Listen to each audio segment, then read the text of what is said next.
Good afternoon. My name is Jared and I am standing here at 715 7th Street in the middle of downtown Sacramento. I am standing at the original location of the St. Andrew's African Methodist Episcopal Church. It is the first black-owned church here in California. The church was founded in 1850 by Daniel Blue. I have a photograph here of Daniel Blue itself there, if Alex can get that. He came to California during the gold rush. He was born in Kentucky. He was born into slavery, came to California during the gold rush, made his wealth panning for gold in the Sacramento Valley, and he was able to open a laundry business and eventually buy a house here in Sacramento. And he first holds congregation in the basement of his home until we have a formal church built. And this is actually a photograph of the AME church in 1938. Of course, the AME church is not standing here today, but I'll show you that a little bit more in a little bit. The AME church here is the location of a lot of black history here in Sacramento. This is the site of the first convention of people of color met here in 1855, 1856, and in 1865. And during this convention, black individuals throughout California met here to discuss civil rights. They met here to discuss voting rights, issues like the fact that a person of color could not testify in court against a white individual. These are all events being discussed here at this church. This church itself, and during these conventions that were held here, is the precursor. These ideas that were shared leads to one of the first newspapers founded in California, the Mirror of the Times in San Francisco, by individuals that attended the convention in 1855. Now, the church today is not at this location. In 1951, the AME church moved to 2131 8th Street, here still in downtown Sacramento. But I don't necessarily want to talk about the church that much itself, but what happened here at this location in education.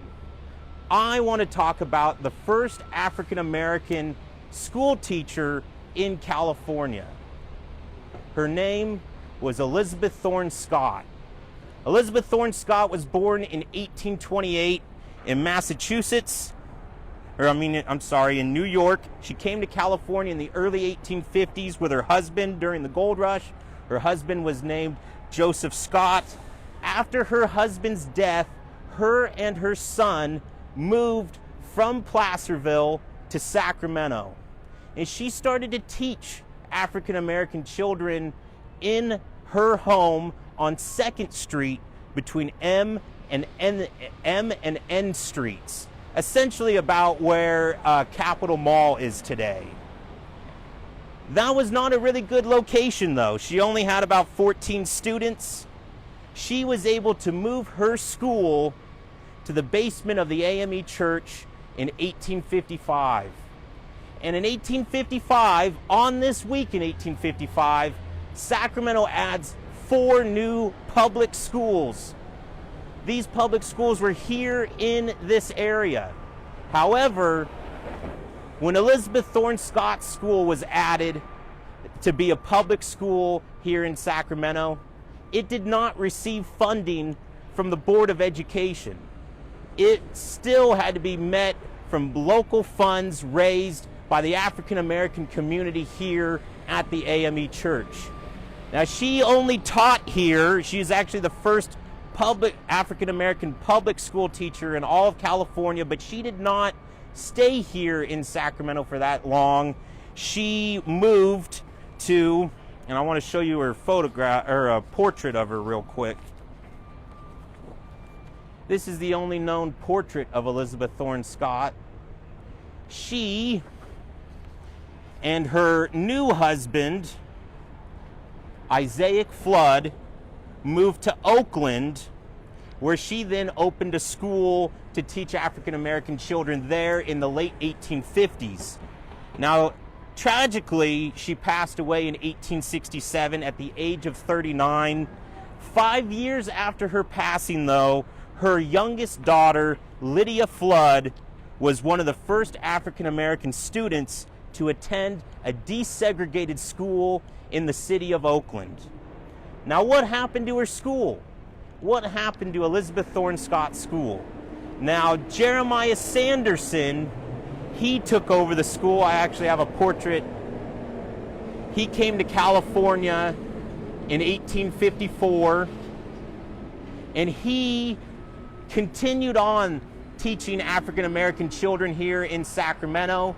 He actually is the one that advocates for school funding from the local city school board, and he receives funding for the first African American school here in Sacramento. He, however, doesn't stay in California that long. In 1859, he moves to San Francisco, where he then opens a school in San Francisco, later opens a school in Stockton, California. But it is at this historic spot where there's so much history of the local Sacramento African American community, and I wish that we could share more with you. There's just so little information that's been ever shared on this subject matter, because unfortunately, when it comes to stories of people of color, not that much is written down or documented. But through efforts like what we are doing at the Sacramento History Museum and other local institutions, we hope to heighten and raise these stories during Black History Month. And we hope that you join us throughout this month as we continue to share more stories with all of you. Have a great day, everybody.